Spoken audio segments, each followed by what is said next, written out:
Quiero leerles un texto y compartirles un pensamiento y que después hagamos algo especial esta noche. El texto es uno que está en Romanos capítulo 10 y que estuvo dando vueltas en mi cabeza durante toda esta semana y golpeándome fuerte. Romanos 10, versículos 14 y 15. Un texto que seguramente ustedes deben haber escuchado alguna vez. El apóstol Pablo hace una serie de preguntas allí. Dice así: ¿cómo pues invocarán a aquel en el cual no han creído? ¿Y cómo creerán en aquel de quien no han oído? ¿Y cómo oirán sin haber quien les predique? ¿Y cómo predicarán si no fueren enviados? Si bien este texto para mí es un texto conocido, pero esta última semana estuvo golpeando fuerte en mi corazón y ustedes ya saben, yo no me la banco solo, siempre la quiero compartir con ustedes, ¿no? Sobre todo cuando duele. Y estas preguntas del apóstol Pablo me hicieron reflexionar y anoté algunas cosas ahí, simplemente para tenerlo a la vista. No es que ustedes no se hayan dado cuenta, sé que ustedes lo descubrieron y quizás descubran aún más que yo en ese texto. Pero ese texto dice, en primer lugar, dice que hay gente que no puede buscar a Dios porque todavía no creyó en Él. Y eso es preocupante. Pero también dice que hay gente que no creyó porque no se le predicó. Y esto ya empieza a preocuparme más cercanamente, ¿no? En tercer lugar, dice que hay gente que ni llega a oír por falta de predicadores. Y entonces yo ya empecé a preguntarme cuando leí esto: ¿será que aquí en la Iglesia del Camino no tenemos quien predique? Y este texto también dice que hay gente que no predica porque falta que se los envíe. Y entonces esto, ya la última frase me hizo abrir grande los ojos y me pregunté: ¿será que en la Iglesia del Camino tenemos los predicadores que se necesitan y no los estamos enviando? Entonces el Señor puso en mi corazón esta noche hacer algo, porque yo creo que no es casualidad, ¿no?, que este texto haya resaltado así mientras lo leía esta semana. Y quiero creer que si el Señor me lo marcó de esta forma es porque aquí tenemos algunos predicadores entre nosotros. Entonces yo quiero hacer una pregunta, y quiero preguntar: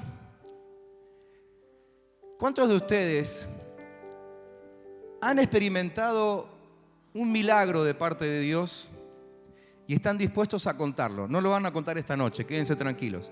Pero ¿cuántos de ustedes están dispuestos a contar un milagro? ¿Tenemos algunas manos levantadas por ahí? Yo les puedo pedir a los que levantaron las manos que pasen aquí al frente, por favor. Voy a pedir a los chicos de arte que se corran un cachito. Los que levantaron la mano, por favor, vengan, pasen. Los que tienen un milagro para contar, ¿sí? Algo que sea comprobable, quizás un problema de salud, quizás una situación de relaciones, quizás algo familiar, algo para contar. Y que obviamente que se animan a contarlo, ¿no? Pero no me miren a mí, pónganse acá adelante, pero dense vuelta hacia la congregación.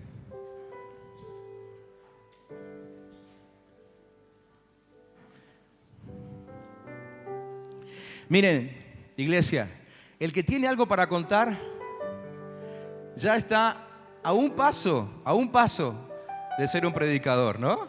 Amén. Miren cuánta gente aquí en esta congregación tiene algo para contar que Dios hizo en su vida. Bien. Lo próximo que quiero hacer, miren todos, ¿alguien aquí conoce a alguna persona de los que están aquí al frente? Levanten la mano. ¿Los conocen? Sí, los conocen porque están siempre entre nosotros, ¿sí? De los que están ahí, de los que no pasaron todavía, les pregunto: ¿alguno de los que está ahí se animaría a acompañar a alguno de los que está acá en estos próximos días a que ellos cuenten su milagro? Ustedes solamente van a tener que acompañarlos. ¿Sí? ¿Se animarían? ¿Cuántos se animan y se ponen al lado de alguien? Uno al lado de cada uno. Solamente uno al lado de cada uno. Ustedes eligen a quién. Pónganse al lado de alguien.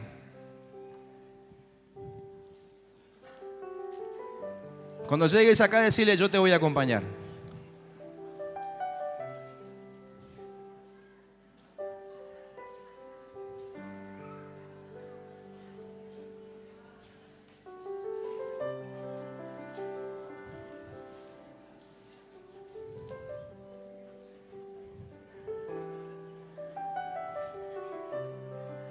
Fíjense que no quede nadie sin compañía, ¿eh?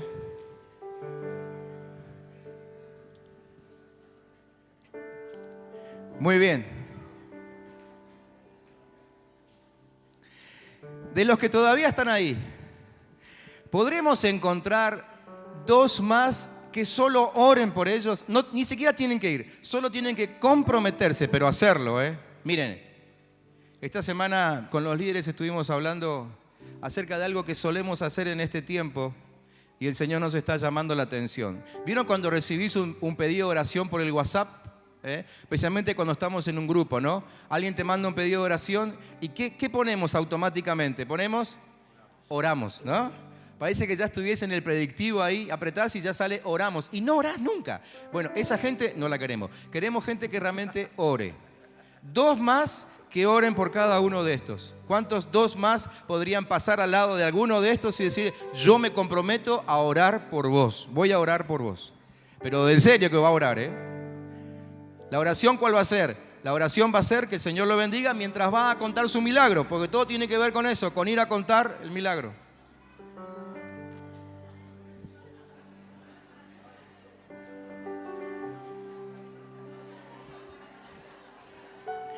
Como que se amontonaron ahí, ¿no? En el rincón. ¿Hace calor ahí? Sí, hace calor, ¿no?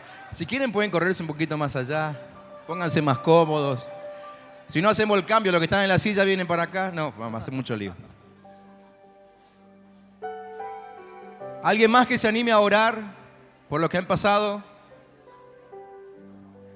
Orar nada más, ¿eh? Desde su casa.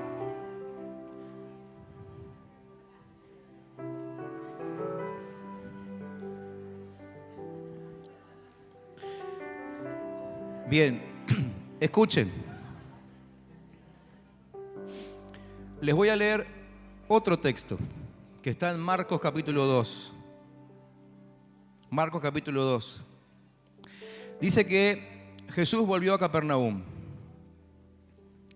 Y en cuanto se supo que estaba en la casa, se juntó mucha gente, de manera que ya no cabían ni aún a la puerta mientras él les predicaba la palabra. Llegaron entonces 4 hombres, dice acá, pero vamos a decir 4 personas que cargaban a un paralítico.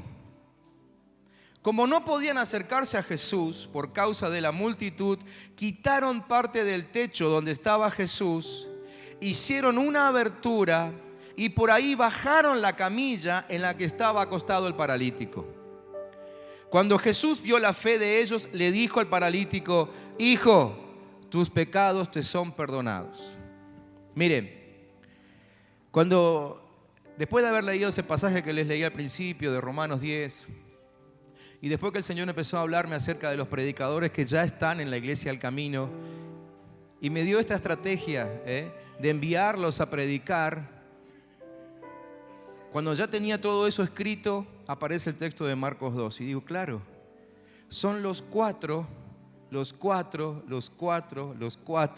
algunos grupos hay más, no importa, pero son como ahí son 3, pero son como los cuatro, ¿sí? Que llevaron a un necesitado a los pies de Jesús. Así que lo que vamos a hacer ahora es orar y vamos a enviarlos. Los vamos a enviar. Ustedes van a ser enviados de la iglesia al camino. Amén. Van a ser enviados de la iglesia al camino a predicar. Acuérdense, uno es el que tiene el milagro para contar. El otro lo acompaña. Se ponen de acuerdo entre los dos en el día, la hora, el lugar al que van a ir, el nombre de la persona. Van, ¿sí? Y los otros 2 se quedan en casa orando. ¿O no? A lo mejor ahora que pasaron al frente dicen, no, yo no me quedo nada orando, yo voy con ustedes. Y va también. ¿Sí? Vamos a orar. Vemos varias veces en el libro de los Hechos cómo la iglesia enviaba a los apóstoles, a los predicadores, cómo encomendaba a los ancianos para que vayan y desparramen el evangelio. Y eso es lo que vamos a hacer ahora. Me imagino una reunión como esta allí en Jerusalén, en la iglesia, la primera iglesia bautista de Jerusalén, ¿sí? Enviando a apóstoles, profetas, evangelistas a que recorran el mundo. Eso vamos a hacer ahora. Amén. ¿Quieren ponerse de pie los que están ahí sentados? Y acompáñenme en esta oración, por favor, ¿sí? Extiendan sus manos hacia ellos. Vamos a bendecirlos. Vamos a bendecirlos. Porque esta semana ellos van a salir a anunciar el evangelio de Jesucristo.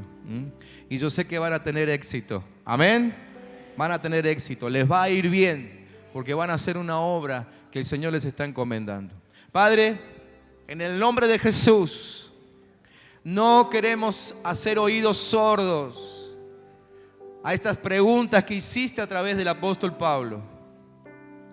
Señor, no queremos quedarnos con los brazos cruzados. No queremos decir en ningún momento que desde la iglesia al camino no hubo quien predique, no hubo quien fuese enviado. En el nombre de Jesús, te presentamos a estos, nuestros hermanos, que han tomado el desafío esta noche de ir a predicar, de ir a contar, simplemente ir a contar lo que tú hiciste en la vida de algunos de los nuestros. Señor, en el nombre de Jesús nos ponemos de acuerdo para enviarlos en el nombre de Cristo. Los enviamos en el nombre de Cristo. Los enviamos como Jesús envió a sus discípulos. Los enviamos para que ellos puedan, con poder de la palabra, Señor, aún sanar enfermos, liberar endemoniados, predicar tu evangelio, anunciar que el reino de Dios se ha acercado a la casa de esa persona a la que van a ir a visitar. Señor, quizás ya tienen un nombre en mente, pero si no lo tienen, Padre, en el nombre de Jesús te rogamos que les hables y pongas el nombre de aquella persona que tu Espíritu ya está preparando. Que tengan éxito, que les vaya bien, que tus mismos ángeles allanen el camino, que tu Espíritu Santo los llene de gozo, de alegría, de entusiasmo por predicar tu evangelio, Padre. En el nombre de Jesús, aún nosotros mandamos al infierno que abra paso, que se corra. No tiene ningún derecho a frenar a uno de estos enviados del reino de Dios. En el nombre de Jesús, en el nombre de Jesús, los enviamos a predicar el evangelio. Para que aquellos que todavía no oyeron, oigan. Para los que todavía no creyeron, crean. Y para que tu reino se siga extendiendo debajo de nuestros pies. En el nombre de Jesús, yo declaro que cuando ellos vuelvan, volverán con gozo, volverán anunciando salud, volverán anunciando libertad, volverán anunciando victoria. Y nos gozaremos junto con ellos y nos gozaremos junto con los ángeles en el cielo. En el nombre de Cristo Jesús. Amén y amén, amén, amén, amén, amén. Sí, Señor. Sí, Jesús. Van en tu poder.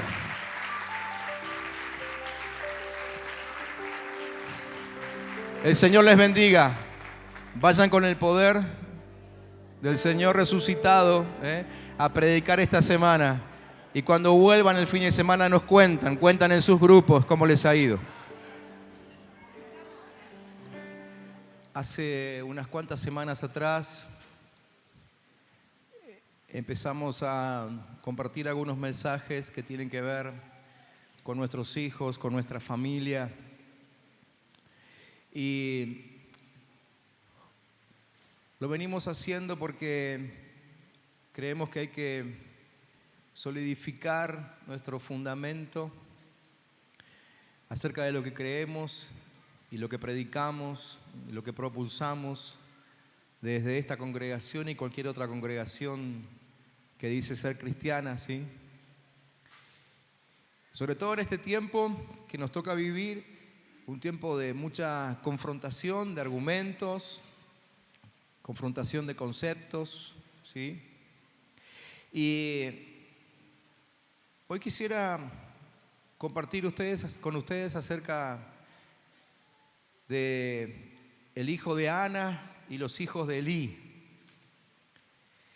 Y no sé cuántos de ustedes han leído la historia, pero simplemente tomando el primer libro de Samuel, a partir de ahí la historia fluye, ¿no? Es una historia linda de leer, así que les invito a hacerlo en este tiempo y poder ver allí el contraste entre los hijos de una mujer que buscaba a Dios y los hijos de alguien que había dado un énfasis terrible a la religión, pero en su casa de Dios no se hablaba.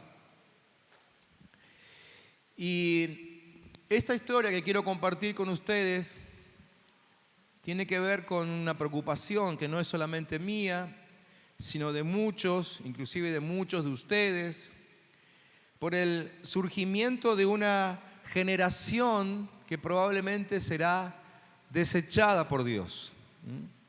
Una generación que será desechada por Dios, lamentablemente.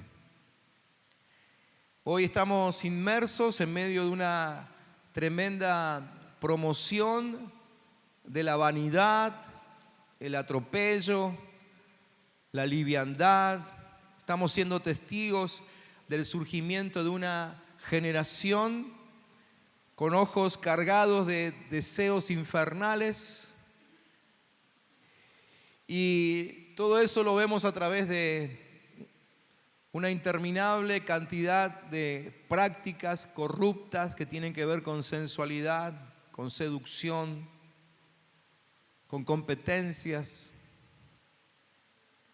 Y la preocupación viene porque muchos de nosotros creemos que el resultado en unos años va a ser una generación orgullosa, una generación que creerá haberlo alcanzado todo, una generación que pretenderá que todo el mundo esté a sus pies, una generación cuyo deleite será la satisfacción de deseos carnales,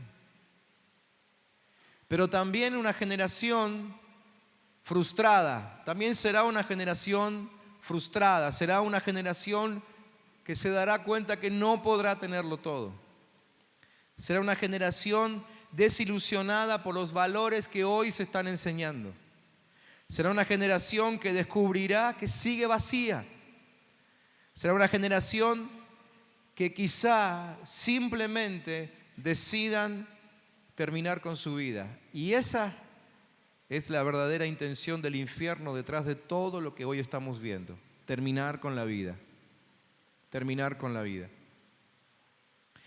En esta historia que les menciono yo, no solamente aparece Samuel, obviamente el libro lleva su nombre porque él es el personaje central de la historia, sino que también aparecen los hijos de Elí.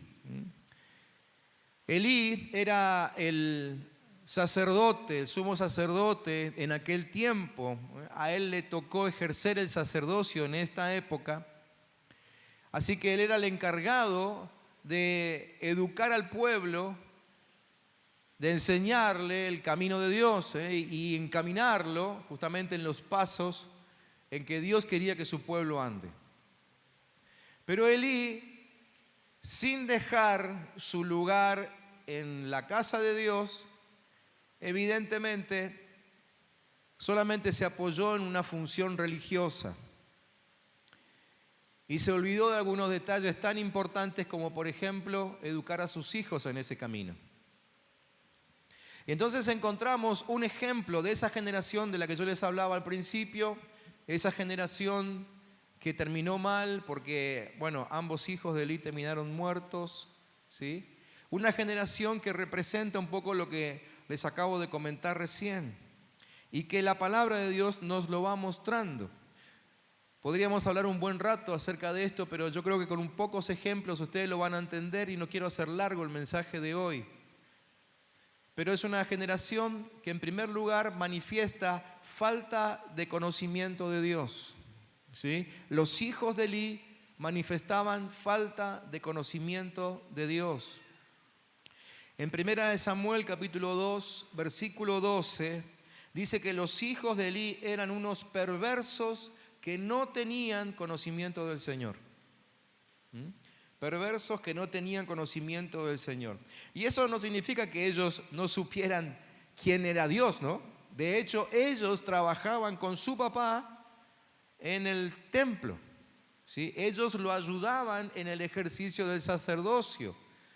En realidad, esto era, una costumbre en aquel tiempo, porque el sacerdocio se iba pasando de padres a hijos. Así que los hijos de Elí estaban ahí no solamente porque debían ejercer el sacerdocio, sino porque además tenían que aprender el oficio por ley, ¿sí? Y estaban en ese lugar.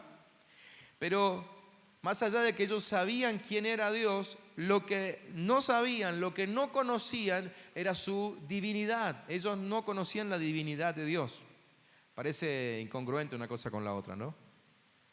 Sabían quién era Dios, pero no conocían su divinidad, no conocían su gloria, no habían entrado jamás en la intimidad de Dios, no sabían lo que era estar en la intimidad con Dios. Ellos no lo sabían, ¿eh? Y por lo tanto, ellos, al no haber entrado nunca a la intimidad con Dios, tampoco tenían ninguna revelación, es decir, en ellos no fluía la palabra de Dios. Estos hijos de Elí representan una generación en los cuales no fluye la palabra de Dios. Hijos que no saben nada de la palabra de Dios, para decírselo más actual, más contemporáneo. Hijos que no tienen idea de lo que dice la Biblia. Así eran los hijos de Elí, aunque iban al culto todos los domingos. De hecho, no los domingos solamente, estaban ahí. Bueno, ellos no iban los domingos, iban los sábados, ¿no? Pero estaban el domingo también, y estaban el lunes, y estaban el martes, y el miércoles, el jueves y el viernes. Estaban todos los días ahí, pero no conocían a Dios. No es el único caso que encontramos en la Biblia de gente que no conoció a Dios de esa manera. Hubo discípulos de Jesús, hubo discípulos de Jesús que no lo conocieron en su divinidad. Por eso cuando Jesús resucitó, caminó unos cuantos kilómetros al lado de estos discípulos y ellos no lo reconocieron. ¿Se acuerdan? Los discípulos que iban camino de Emaús no lo reconocieron. Es decir, esta generación es una generación que escucha hablar de Jesús, que inclusive hasta puede haber escuchado a Jesús mismo hablando, pero aún así sigue sin conocer a Dios. El pueblo de la época de Oseas, eso es un texto muy conocido por la mayoría, ¿no? El pueblo de la época de Oseas cayó, ¿por qué? Por falta de conocimiento de Dios. Y terminaron esclavos de pueblos extraños por no conocer a Dios, ¿sí? Y estos hijos de Elí, como aquellos discípulos, como los del pueblo de Oseas y otros tantos ejemplos que podríamos dar, representan a ese grupo de personas que van todos los fines de semana o van cada día de la semana al templo supuestamente a adorar, pero sin llegar a tener un encuentro con Dios. La generación de la que yo les hablaba al principio, esa generación que va a terminar frustrada, es la generación que cree estar adorando a Dios, pero nunca tuvo un encuentro con Él. Es esa generación a la cual le preguntan en el colegio, en el trabajo: ¿así que vas a la iglesia? Sí, voy a la iglesia 3 veces a la semana. Pero una generación que aún yendo a la iglesia, creyendo que está adorando, no tiene un encuentro con Dios. Este es el tiempo en el que estamos viviendo. Así que, primera característica de los hijos de Elí, falta de conocimiento de Dios. Segunda característica, insensibilidad a la presencia de Dios. Insensibilidad a la presencia de Dios. Seguimos en el capítulo 2 de 1 Samuel, versículos 13 en adelante. Dice que era costumbre de los sacerdotes con el pueblo que cuando alguno ofrecía sacrificio, venía el criado del sacerdote mientras se cocía la carne, trayendo en su mano un garfio de 3 dientes, y lo metía en la olla, en el caldero, y todo lo que sacaba el garfio, el sacerdote lo tomaba para sí, De esta manera hacían con todo israelita que venía a esa ciudad de Silo.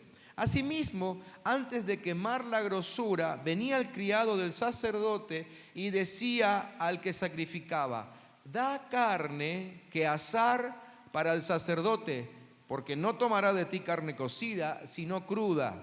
¿Sí? La carne cocida no es tan rica como la carne que después podés poner en la parrilla, ¿no es cierto? Y si el hombre respondía: quemen la grosura primero y después toma tanto como quieras, él respondía: no, sino dámela ahora mismo, de otra manera yo la tomaré por la fuerza. Era pues muy grande delante de Jehová el pecado de los jóvenes, porque los hombres menospreciaban las ofrendas de Jehová. ¿Sí? ¿Se entendió? ¿Se ubican en la escena? ¿Sí? En aquel tiempo el ritual marcaba que los que creían en Dios tenían que llegar diariamente con sacrificios, distintos tipos de sacrificios. ¿Y qué hacían los hijos de Elí? Se quedaban con las mejores partes. Se quedaban con el sacrificio del pueblo. ¿Sí? Consumían el sacrificio del pueblo.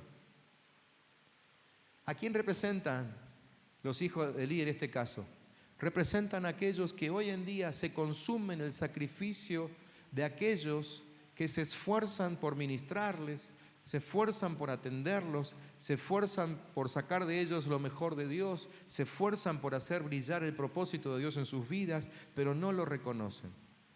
Se comen el sacrificio de aquellos que pagan el precio por honrar a Dios. Esa es la generación de los hijos de Elí, la generación que toma con súper liviandad, ¿no? Con tremenda liviandad lo que son las ofrendas para Dios. Hoy mismo tenemos cristianos en las iglesias, son parte de esta generación, que se quedan con lo mejor de sus habilidades, lo mejor de sus habilidades no las ponen al servicio de Dios. Usan lo mejor de sus habilidades para sus propios intereses, sus dones, ¿sí? Sus talentos, no los usan para servir a Dios, cuando Dios se los dio para eso. Los usan para hacer negocios, los usan para enriquecerse. Esa es la generación de Elí que tenemos hoy. Se quedan con lo que es de Dios, ¿sí? Ni hablar de aquellos que se quedan con el diezmo, cuando Dios determinó que la 10ª parte es de Él y no se toca. Bueno, todavía hoy en día seguimos viendo cristianos que no entienden que la 10ª parte de lo que entra en casa va para Dios. La adoración, otra vez la adoración entra en juego, porque no tiene que ver solamente con la música, sino que tiene que ver con cómo reaccionamos en su presencia, ¿sí? Hoy tenemos tiempos de adoración increíbles, tremendos, y podemos ver algunos en esta congregación también, como en otras congregaciones, que parece que en el tiempo de adoración están simplemente viendo qué cuenta hay que pagar mañana, o haciendo algún tipo de maquinación, teniendo un pensamiento que no tiene nada que ver con lo que está sucediendo en la presencia de Dios. Hijos de Elí. Y la tercera característica que quiero mencionar de los hijos de Elí es la corrupción moral. Corrupción moral. El versículo 22 dice: Elí era muy viejo y oía lo que sus hijos hacían con todo Israel y cómo dormían con las mujeres que velaban a la puerta del tabernáculo de reunión. ¿Sí? Ellos cumplían con sus funciones a la vista del pueblo, pero cuando bajaba el sol manifestaban toda su carnalidad a escondidas, pensando que nadie los veía, olvidándose de que Dios todo lo ve y que Dios está donde ellos están. De hecho, a veces nos reímos, ¿no? Porque decimos: ¿cómo puede ser que hay gente entre nosotros que clama a Dios y le dice: por favor, Señor, no me abandones nunca? Por favor, vení donde yo voy, no quiero estar solo nunca. Eso pasa en los momentos más emocionales aquí, ¿no? Y después pretenden a escondidas hacer cosas olvidándose de que ellos mismos invitaron a Dios a que los acompañen a todos lados. Y entonces parece que en esos momentos, no sé si pensarán o no son conscientes de que Dios sigue estando con ellos. Dios sigue mirando los negocios que hacen. Dios sigue mirando lo que tocan, lo que huelen, lo que ven, lo que oyen. Dios sigue estando ahí. A Dios no se le puede ocultar nada. Pero esa es la generación de Elí que hoy se está manifestando. Y después, al próximo domingo, otra vez a la reunión, como si nada hubiese pasado, ¿no? Y como aparentemente no sucede nada, algunos empiezan a pensar que, bueno, en realidad Dios no castiga. Y por lo tanto, se puede seguir haciendo lo que pasa. Pero el final llega, y ustedes pueden leer después el capítulo 4 si quieren. El final llega. Los 2 sacerdotes murieron. Elí murió. La gloria se fue. Terrible. Los 2 sacerdotes murieron en el frente de batalla. Elí se murió cuando se enteró de que sus hijos habían muerto. Y la gloria de Dios se retiró de aquel lugar. Tal es así que cuando comienza la historia de Samuel y se empieza a contar acerca de ese niño que fue consagrado por su madre al servicio en el templo, ahí el texto dice que en ese tiempo no abundaba la palabra de Dios entre ellos. Claro, no abundaba porque no había gloria. La gloria de Dios se había retirado. Yo no quiero que eso me pase, no quiero que eso pase en nuestro tiempo, no quiero que nos pase a nuestra generación. Amén. Yo no quiero ser desechado. Yo no quiero que mis hijos sean desechados, yo no quiero que mis discípulos sean desechados, porque estamos hablando hoy de hijos, pero no solamente de hijos en la carne, también hijos en el espíritu. Yo no quiero que sean desechados como fueron desechados los hijos de Elí, como fue desechada esa generación y tuvo que surgir una nueva con la cual Dios pudiese llevar adelante sus planes. Yo no quiero. Entonces tenemos que saber esto, que Dios espera hasta que se le hace tarde. Dios espera hasta que se le hace tarde. Digo esto por lo que dije anteriormente, ¿no? Algunos piensan que, bueno, como no fueron castigados la primera vez, bueno, Dios seguramente no me va a castigar nunca, ¿no? Dios solamente está teniendo paciencia. Está esperando a ver si reaccionás, si reaccionamos. Pero llega un momento en que Dios dice, se me hace tarde para cumplir mis planes. Dios tiene su agenda. Cristo estaba en la agenda del Padre. Y si Él no frenaba el asunto en ese momento, no aparecía Samuel. Si no aparecía Samuel, no había quien unja a David. Si no aparece David, no arranca nunca, ¿sí?, ese linaje del cual después iba a terminar saliendo Jesucristo. A Dios se le hace tarde, y cuando a Dios se hace tarde, dice, ya está, listo, se terminó, va a cortar la cabeza de quien sea. Yo no quiero que eso me pase, no quiero que le pase a mis hijos, no quiero que le pase a la iglesia. Pero ¿qué pasa con los hijos de Ana? Ustedes saben que Ana era una mujer que no podía tener hijos, ¿sí? Ella no podía tener hijos, era estéril. Entonces la historia en el libro de Samuel comienza relatando esos momentos en que ella iba al templo y ahí oraba tremendamente, terriblemente, fuertemente, ¿no?, delante de Dios, pidiéndole a Dios que le dé un hijo y prometiéndole que si se lo daba, lo iba a consagrar al servicio a Dios. Así que Dios oyó ese clamor y le dio un hijo. En realidad le dio 5, por lo menos, de los que aparecen en la Biblia. Pero el primero de ellos fue Samuel, y Ana obviamente cumplió con su promesa, tomó a su hijo, ni bien el hijo podía arreglárselas más o menos solo, y lo llevó al templo y ahí lo dejó. Entonces Ana, con su descendencia, nos habla de otra generación, y esa es la que sí quiero. Amén. Esa es la que sí queremos. Espero que todos querramos esta noche. Esa generación, ese ejemplo, ese modelo, nos habla de una generación que son aceptos delante de Dios y de los hombres. Una generación que Dios no va a rechazar, al contrario. Esos son los hijos que Dios está esperando que le presentemos, ¿sí? Aceptos por Dios. Dice el versículo 26 que el joven Samuel iba creciendo y era acepto delante de Dios y delante de los hombres. Así como cada día Dios rechazaba a los hijos de Elí, rechazaba su conducta, rechazaba su actitud, sus pensamientos. Así ahora nos encontramos con Samuel, hijo de Ana, a quien Dios todos los días aceptaba. Es como que Dios todos los días decía, así sí, así sí, así sí, así lo quiero, así me gusta, hasta que Samuel fue grande y estuvo listo para ser usado por el Padre. ¿Sí?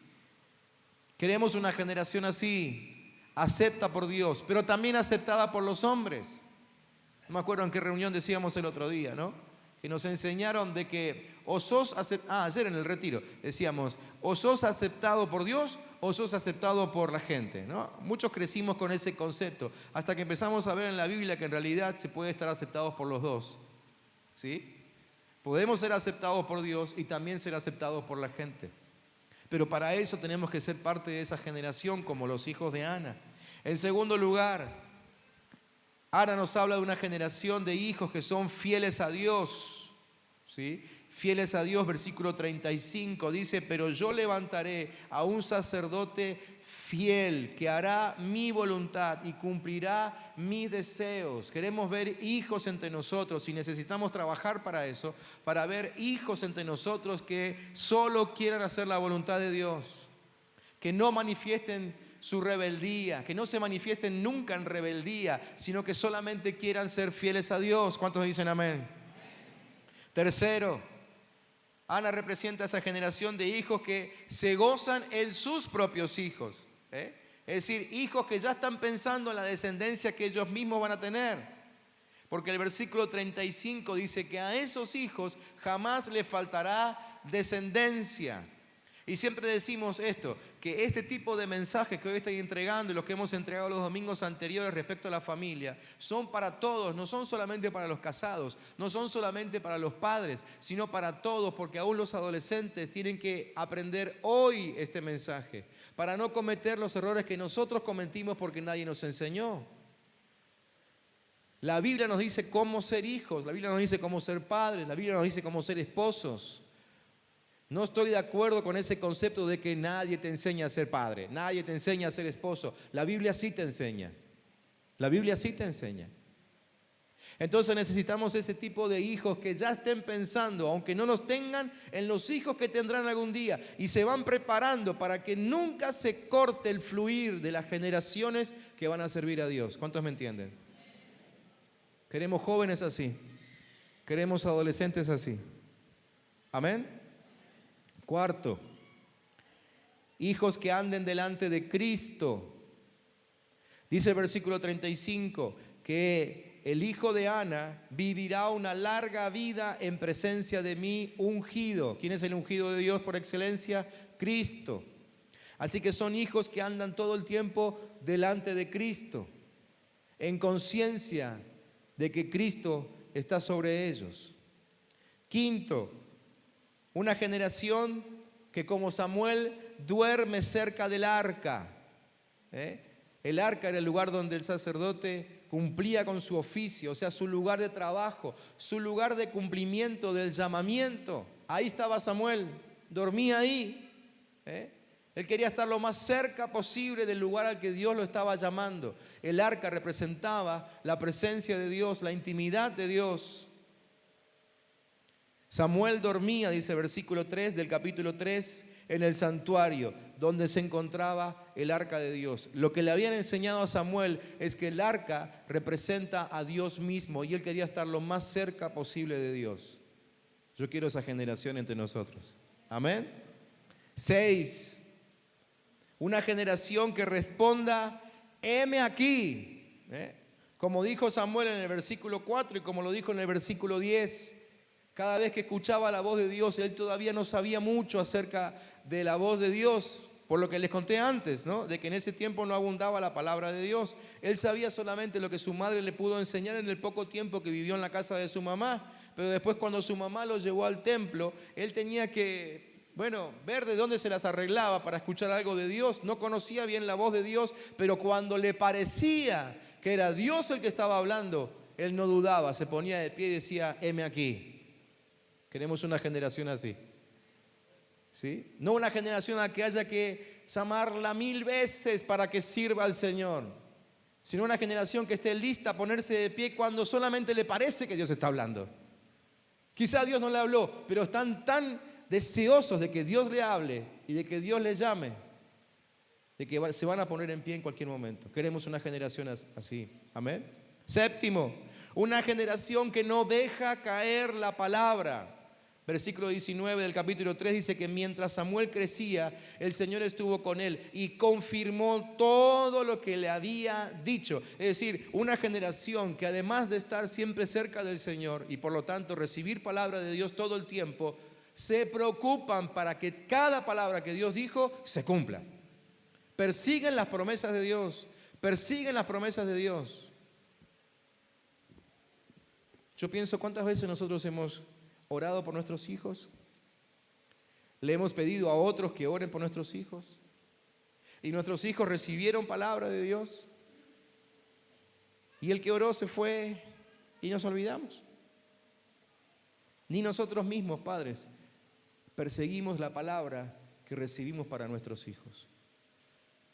Esa generación que va a ser fiel a Dios necesita de padres que se preocupen por perseguir la promesa que Dios les hizo, ¿sí? Y que le hayan preguntado: Señor, ¿qué vas a hacer con mis hijos?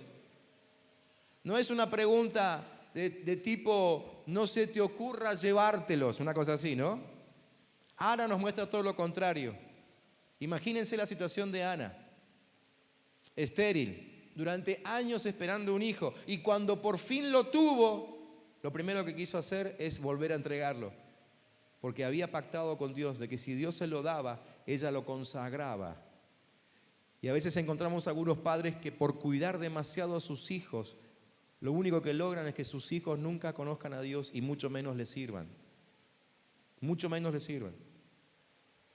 Necesitamos una generación que sirva a Dios, por lo tanto, lo que necesitamos son padres que se preocupen por perseguir la promesa que Dios puso sobre nuestros hijos. Amén. Así que yo esta noche quiero hacer algunos llamados, porque quiero que terminemos este tiempo orando y respondiendo a la palabra de Dios, obviamente, ¿sí? Porque no se trata solamente de que nosotros desde aquí oremos por ustedes ahí abajo, sino que todos como iglesia, porque la palabra es para nosotros también, respondamos al llamado de Dios en esta noche. Lo primero que quiero preguntar es: ¿cuántos aquí están dispuestos a ser sacerdocio fiel? ¿Cuántos aquí están dispuestos a ponerse en la situación de Ana, de clamar por sus hijos y de procurar consagrarlos lo antes posible, lo antes posible? Yo sé que muchos están llegando al Señor recién ahora y quizás sus hijos ya están crecidos, ya están grandes. Pero nunca es tarde para empezar a pedir, y sobre todo cuando el Señor ve que llegamos con arrepentimiento a su presencia, que llegamos realmente reconociendo que llegamos más tarde de lo que tendríamos que haber llegado. Pero cuando Dios puede ver nuestra humildad, Él nos bendice y empieza a tocar a nuestros hijos para cambiar sus caminos. ¿Cuántos aquí quieren ser sacerdocio fiel? Amén. Yo les voy a invitar a que se pongan de pie. Les voy a invitar a que se pongan de pie para que podamos orar juntos. El segundo llamado que quiero hacer esta noche es el llamado a los jóvenes, adolescentes, a todos aquellos jóvenes, adolescentes que quieran ser como los hijos de Ana, y que quieran apartarse de la seducción de este mundo. Dice 1 Juan capítulo 2 versículo 16: porque nada de lo que hay en el mundo, los malos deseos del cuerpo, la codicia de los ojos y la arrogancia de la vida proviene del Padre, sino del mundo. Esto que hoy el mundo nos está presentando y lo que está haciendo que nuestros hijos tengan tremenda codicia en sus ojos, ¿sí? Ustedes jóvenes y adolescentes, la tentación que están sufriendo, el ataque tremendo que sufren ahora, ya no es solamente por internet como hace unos años atrás, donde había que meterse para ver algunas cosas. Hoy ya no necesitas meterte, hoy te las mandan, ¿sí? Y cuando querés abrir tu teléfono simplemente para leer un mensaje que alguien te mandó, te puedes encontrar ahí con lo que el mundo te está presentando.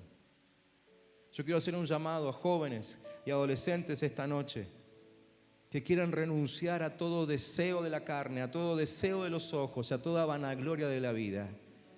Quiero hacer un llamado a jóvenes y adolescentes a que esta noche consagren su vida entera, desde lo espiritual, lo almático y lo físico, lo consagren a la santidad a Dios. Ahora, aún antes de ser padres, aún antes de casarse, aún antes quizás de encontrar con quién se van a casar, ahora ya, consagren su vida como lo hizo Samuel. Y a partir del día de hoy, busquen estar lo más cerca posible de su presencia para ser guardados del mal que el mundo hoy nos está tirando encima. Los jóvenes y adolescentes que quieran tomar este desafío y quieran responder a este llamado, yo les voy a pedir que vengan aquí adelante, que vengan al frente. Vengan aquí, los que van a consagrar sus vidas para ser santos en este tiempo.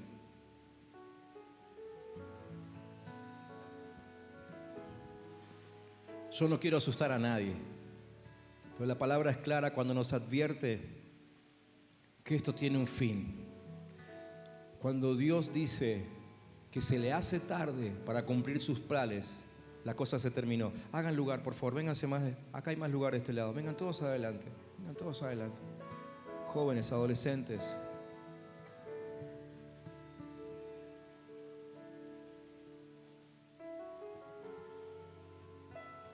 Y me queda un llamado más. Y el tercer llamado que quiero hacer es a los padres. Quiero hacer un llamado a los padres. Quiero hacer un llamado a los padres que quieren ser como fue Ana y que quieren renunciar a ser como Elí. Tenemos que reconocer que fuimos padres como Elí.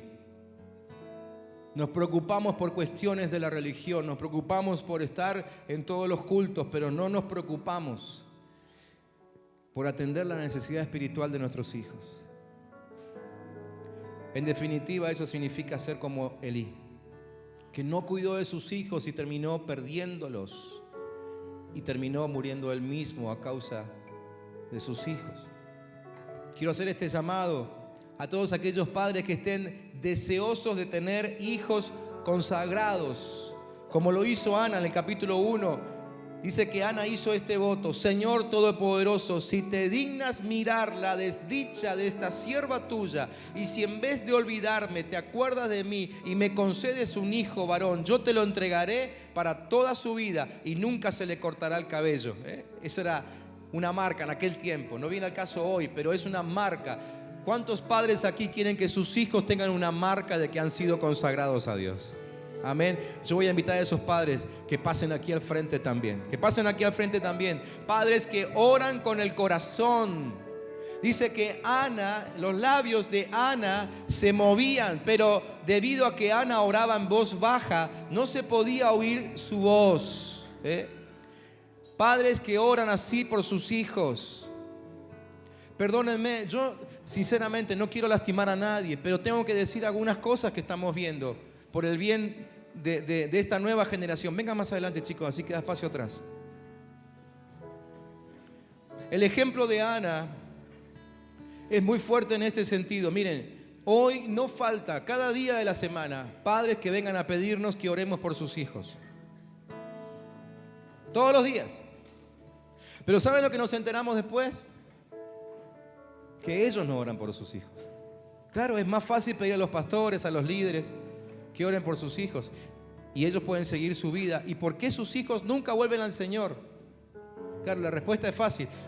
Y porque los líderes no saben orar, pero los padres nunca lo hicieron. Dice, la historia dice que Ana oraba en silencio. Nadie sabe lo que oraba Ana. Pero unos versículos más adelante, ¿con qué sí nos encontramos? Dice: ahora yo, por mi parte, se lo entrego al Señor. Mientras el niño viva, estará dedicado a Él. Y a partir del capítulo 2 hay una oración de 10 versículos que es una oración de adoración. ¿Qué nos enseña esto? Que Ana, cuando oraba, lo hacía en silencio. Cuando adoraba y reconocía la obra de Dios, lo hacía en público. ¿Sí? Hoy tenemos demasiados padres que hacen justo al revés. Cuando oran, cuando dicen que están preocupados por sus hijos, lo hacen a viva voz para que se entere todo el mundo. Eso simplemente es un espíritu de, ¿cómo se llama esto? De lástima, de miseria. Queremos padres que oren en el secreto, que oren en su recámara, que oren en la intimidad por sus hijos, que lo hagan todos los días. No digo que no nos vengan a pedir a nosotros que les ayudemos en la oración, pero los padres tienen que ser los primeros en orar. En silencio, donde nadie lo ve. Pero cuando Dios le dé la victoria, salir a anunciarle a todo el mundo y sobre todo al mundo que sufre con esos hijos ahí afuera, que salgan a anunciarle que fue Dios quien rescató a su generación. Esos padres necesitamos. Amén. Vamos a orar. Vamos a orar. Padre nuestro, tu palabra nos desafía en este tiempo. Nos desafía, pero también nos reprende y pone sobre nosotros la responsabilidad de ser los generadores de una nueva generación, ser los propulsores de una nueva generación como Samuel, como los hijos de Ana. Señor, oramos por aquellos jóvenes y adolescentes que hoy están aquí al frente y otros que quizás no vinieron, pero que ya han consagrado sus vidas a ti. Oramos por ellos, Señor, para que tu mano se meta en su corazón y termine de arrancar todo lo que el mundo les ha cargado. Señor, hoy en el nombre de Jesús, y espero que los jóvenes y adolescentes estén orando junto conmigo ahora, en el nombre de Jesús arrancamos todo deseo de la carne. Amén. Todo deseo de la vista, todo deseo mundano, en el nombre de Jesús. Toda codicia, toda sensualidad, la arrancamos ahora en el nombre de Cristo Jesús. Y en ese lugar ahora plantamos la santidad de Cristo, la santidad del Hijo de Dios, el cual fue nuestro modelo y sigue siéndolo hasta el día de hoy, al cual también se le presentó la tentación, pero nunca cedió. Padre, en el nombre de Jesús, que nuestros hijos, jóvenes, adolescentes, aún los niños, sean llenos, cargados, enormemente cargados hasta rebalsar de la santidad de Cristo Jesús. Y los jóvenes y adolescentes que tenemos aquí, que puedan decir amén, levanten su mano al cielo y digan: Señor, yo quiero ser santo. Señor, yo consagro mi vida. Empiecen a consagrar su vida, consagren su cuerpo, consagren sus ojos, consagren sus oídos, consagren sus bocas, consagren su corazón, consagren sus pies, para que nunca les lleven a lugares que Dios no quiere que estén. Conságrenlo ahora en el nombre de Jesús. Conságrenlo, conságrenlo. Hablen con el Señor y díganle ahí: Señor, yo quiero estar cerca tuyo, lo más cerca posible. A partir de hoy, si estás dispuesto a hacer esta oración, yo te invito a que la hagas y decirle: Señor, a partir de hoy yo quiero ser como Samuel, dormir pegado al arca, dormir pegado a tu presencia. Quiero estar cerca tuyo, necesito tener tu abrazo todo el tiempo. Quiero que vuelva a mí la conciencia de que Cristo siempre me ve. En el nombre de Jesús, en el nombre de Jesús. Señor, oramos esta noche por padres, por los padres. Oramos, Señor, para que seamos como Ana. Padre, en el nombre de Jesús, los padres que aquí estamos, renunciamos a ser padres como Elí. Los que estén de acuerdo conmigo, padres, díganlo, digan: yo renuncio a ser un padre como Elí. Yo renuncio a ser un padre como Elí. De hecho, esta oración también lo pueden hacer los jóvenes. Para cuando sean padres, determínenlo ahora. Digan ahora, en el nombre de Jesús: yo renuncio a ser como Elí. Yo quiero descendencia que sirva a Dios y que nunca se corte el servicio, la consagración a mi Dios. Nunca, de generación en generación, vamos a servir al Rey de Reyes y al Señor de Señores. En el nombre de Jesús. Los padres aquí presentes renunciamos a ser como Elí y queremos ser como Ana, que oran silencio, pero que adoran público, y que entrega a sus hijos porque sabe que tienen un propósito en ti, Señor. En el nombre de Jesús, los padres aquí presentes sabemos que hay un propósito. Tú creaste a nuestros hijos con un propósito y no los vamos a guardar para nosotros. Los queremos formar para enviarlos a la misión a los cuales los llamaste. En el nombre de Jesús, en el nombre de Jesús. Si algún padre aquí siente que necesita esta noche soltar a sus hijos para que sirvan al Señor, hágalo. Quizás ahí en voz baja, como sea, pero decir en nombre de Jesús, yo suelto a mis hijos para que vayan donde tú los lleves. Yo me voy a encargar de formarlo para que te sirvan. Padres, propónganse enseñarles palabra de Dios, propónganse enseñarles el camino del Señor. Propónganse buscar revelación para ellos. Propónganse hacer el sacrificio cada día de buscar alguna palabra para ministrar su corazón, enderezar sus caminos. Propónganse. En el nombre de Jesús, propónganse. Propónganse.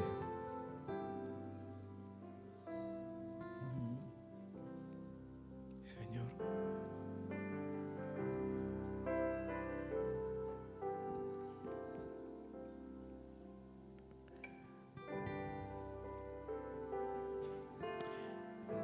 Papás, si tienen a sus hijos por ahí cerca, búsquenlos. Búsquenlos. No hace falta que ahora digan nada. Quizás llegue el momento para decirlo, para hablar.